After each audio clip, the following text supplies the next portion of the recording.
اب علمی، فکری اور تاریخی تحریریں صرف پڑھی نہیں سنی بھی جا سکتی ہیں۔ اشراق امریکہ کی آڈیو سٹوریز میں۔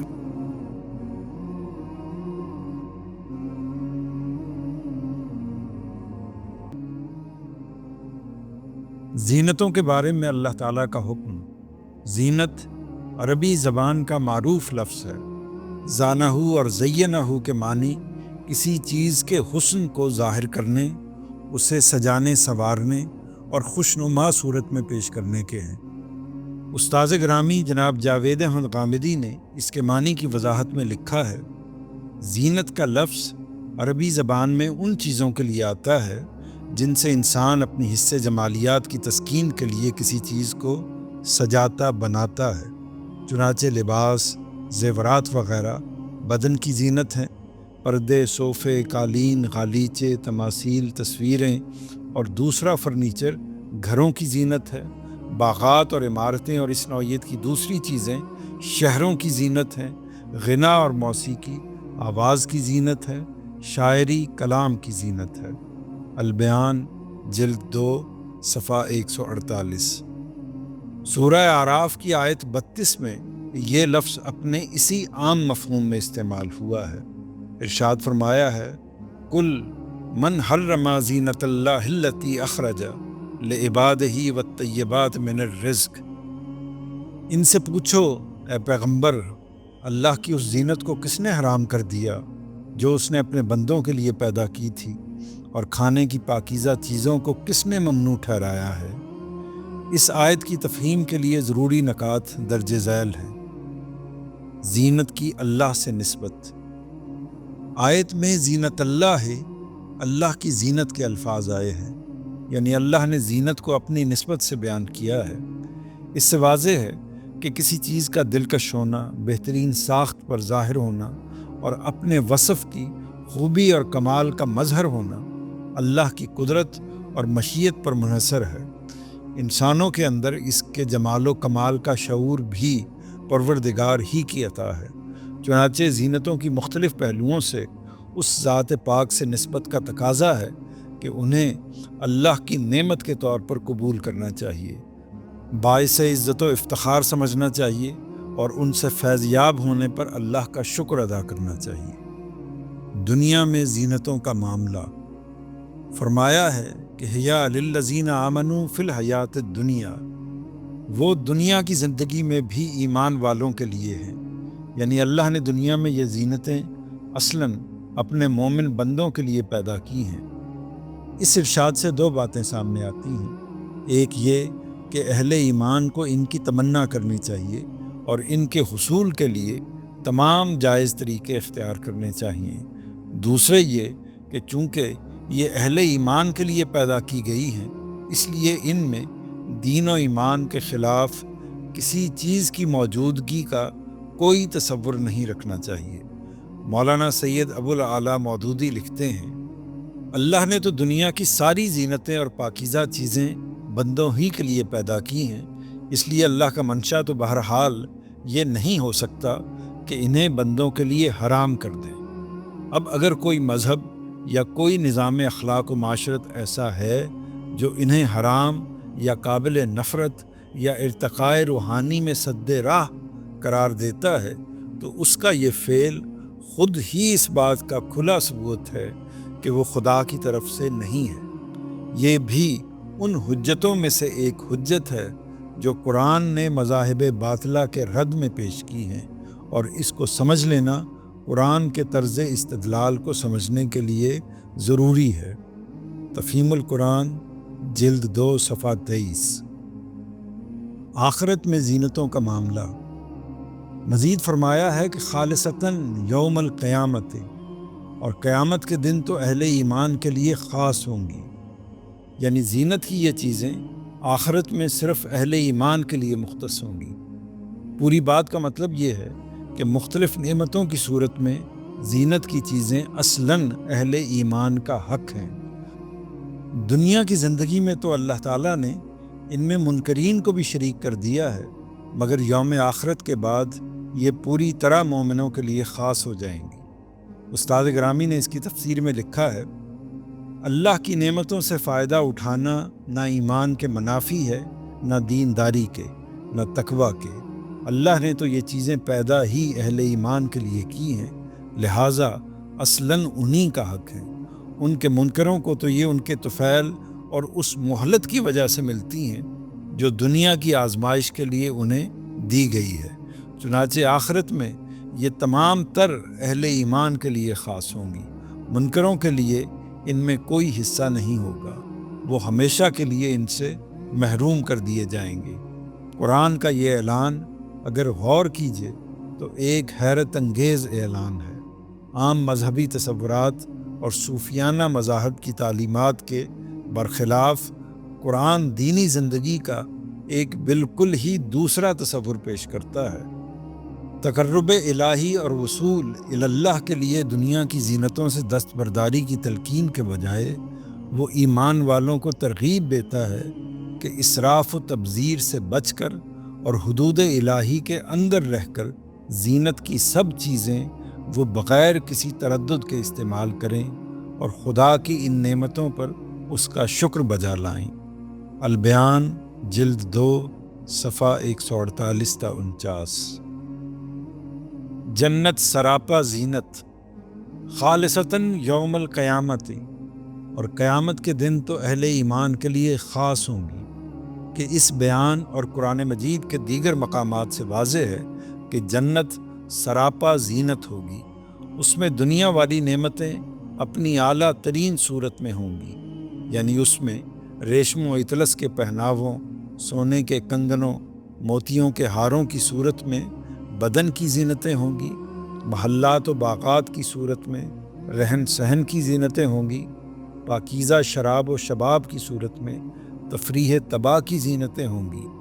استاذ گرامی نے قرآن و حدیث کی روشنی میں جس طرح جنت کی تصویر کشی کی ہے، اس سے جنت کا ایک عظیم الشان زینت کدا ہونا بالکل واضح ہو جاتا ہے۔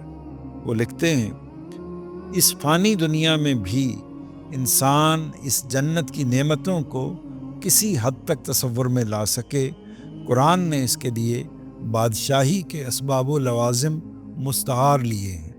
چنانچہ ہرے بھرے باغوں، بہتی نہروں، سرسبز و شاداب چمنزاروں، اونچے محلوں، زر و جواہر کے برتنوں، زریں کمر غلاموں، سونے کے تختوں، اطلس و کمخاب کے لباسوں، بلوری پیالوں، عیش و طرب کی مجلسوں اور مہجبین قواریوں کا ذکر اسی مقصد سے کیا گیا ہے۔ ان للمتقین مفازا حدائق و آنابا و قوائق اترابا و کاسن دہاکا لا یسمعون فیہا لغوا ولا کذابا جزاء من ربک عطاء حسابا۔ النبا 78 آیت 31-36۔ خدا سے ڈرنے والوں کے لیے البتہ اس دن بڑی فیروز مندی ہے، رہنے کے لیے باغ اور کھانے کے لیے انگور اور دل بہلانے کے لیے اٹھتی جوانیوں والی ہمسنیں اور ان کی صحبت میں پینے کے لیے چھلکتے جام۔ وہاں وہ کوئی بیہودہ بات اور کوئی بہتان نہ سنیں گے۔ یہ تیرے پروردگار کی طرف سے بدلہ ہوگا، اس کی عنایت بالکل ان کے عمل کے حساب سے۔ سو اللہ نے انہیں اس دن کی مصیبت سے بچا لیا اور انہیں تازگی اور سرور سے لا ملایا، اور ان کے صبر کے بدلے میں انہیں رہنے کے لیے باغ اور پہننے کے لیے ریشمی پوشاک عطا فرمائی۔ وہ اس میں تختوں پر تکیے لگائے ہوئے بیٹھے ہوں گے، نہ اس میں دھوپ کی حدت دیکھیں گے نہ سرما کی شدت۔ اس کے درختوں کے سائے ان پر جھکے ہوئے اور ان کے خوشے بالکل ان کی دسترس میں ہوں گے۔ ان کے سامنے چاندی کے برتن ان کے کھانے کے لیے اور شیشے کے پیالے ان کے پینے کے لیے گردش میں ہوں گے، شیشے بھی چاندی کے جنہیں ان کے خدام نے ہر خدمت کے لیے نہایت موزوں اندازوں کے ساتھ سجا دیا ہے۔ اور یہی نہیں، انہیں وہاں ایسی شراب کے جام پلائے جائیں گے جس میں آب زنجبیل کی ملونی ہوگی۔ یہ بھی جنت میں ایک چشمہ ہے جسے سلسبیل کہا جاتا ہے۔ ان کی خدمت میں وہ لڑکے جو ہمیشہ لڑکے ہی رہیں گے، دوڑتے پھرتے ہوں گے۔ تم ان کو دیکھو گے تو یہی خیال کرو گے کہ موتی ہیں جو بکھیر دیے گئے ہیں، اور دیکھو گے تو جہاں دیکھو گے وہاں بڑی نعمت اور بڑی بادشاہی دیکھو گے، اس حال میں کہ ان کی اوپر کی پوشاک ہی سبز، سندس اور استبرق کے کپڑے ہیں، ان کو چاندی کے کنگن پہنا دیے گئے ہیں، اور ان کے پروردگار نے انہیں خود اپنے حضور میں شراب طہور پلائی ہے۔ یقیناً تمہارے لیے یہ تمہارے عمل کا صلہ ہے، اور تمہیں مبارک کہ تمہاری سعی مشکور ہوئی۔ الدہر 76 آیت 11 تا 22۔ اسی طرح فرمایا ہے کہ جنت کے لوگ جو چاہیں گے ملے گا، جو مانگیں گے پائیں گے۔ ان کے سینے حسد اور کینے اور بغض سے پاک کر دیے جائیں گے، وہ بھائیوں کی طرح تختوں پر آمنے سامنے بیٹھے ہوں گے، نہ وہاں سے نکالے جائیں گے، نہ کبھی اکتا کر نکلنا چاہیں گے، اور نہ کسی آزار میں مبتلا ہوں گے۔ اس کی نعمتیں ہر دفعہ نئے حسن، نئی لذت اور نئے ذائقے کے ساتھ سامنے آئیں گی۔ ایک ہی پھل جب بار بار کھانے کے لیے دیا جائے گا تو ہر مرتبہ لذت، حسن اور ذائقے کی ایک نئی دنیا اپنے ساتھ لے کر آئے گا۔ ہر طرف پاکیزگی، ہر طرف نزاہت، نہ ماضی کا کوئی پچھتاوا، نہ مستقبل کا کوئی اندیشہ۔ پھر سب سے بڑھ کر کہ خدا کے رضوان اور اس کے جواب میں اس کے بندوں کی طرف سے حمد و ثنا کے زمرے اور تسبیح و تہلیل کا سرود سرمدی، جس سے جنت کی فضائیں شب و روز معمور رہیں گی۔ نبی صلی اللہ علیہ وسلم نے مزید وضاحت کی ہے کہ جنت میں رہنے والے کھائیں گے اور پئیں گے، لیکن نہ تھوکیں گے، نہ بول و براز کی ضرورت محسوس کریں گے، نہ ناک سے رطوبت نکلے گی، نہ بلغم اور کھنکھار جیسی چیزیں ہوں گی۔ وہاں کے پسینے سے مشک کی خوشبو آئے گی۔ وہ ایسی نعمتوں میں رہیں گے کہ کبھی کوئی تکلیف نہ دیکھیں گے۔ نہ ان کے کپڑے بوسیدہ ہوں گے، نہ جوانی زائل ہوگی۔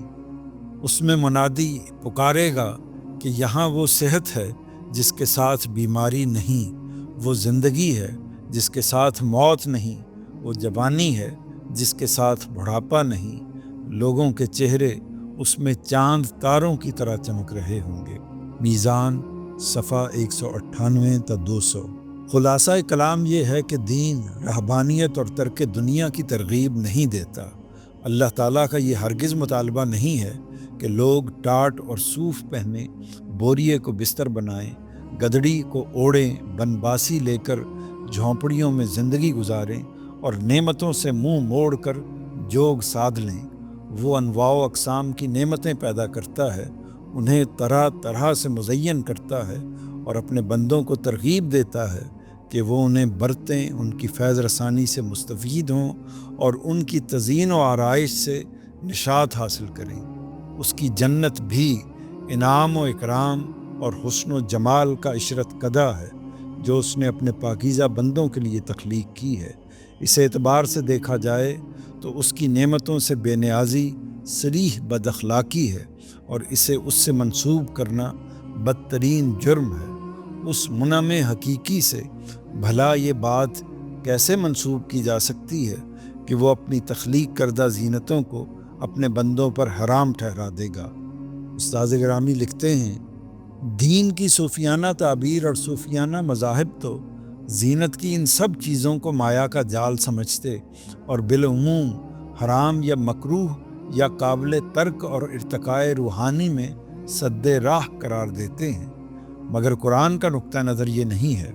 اس نے اس آیت میں نہایت سخت تنبیہ اور تہدید کے انداز میں پوچھا ہے کہ کون ہے جو رزق کے طیبات اور زینت کی ان چیزوں کو حرام قرار دینے کی جسارت کرتا ہے جو خدا نے اپنے بندوں کے لیے پیدا کی ہے۔ یہ آخری الفاظ بطور دلیل ہیں کہ خدا کا کوئی کام عبث نہیں ہوتا۔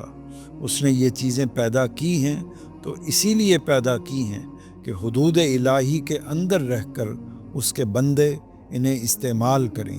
ان کا وجود ہی اس بات کی شہادت ہے کہ ان کے استعمال پر کوئی ناروا پابندی عائد نہیں کی جا سکتی۔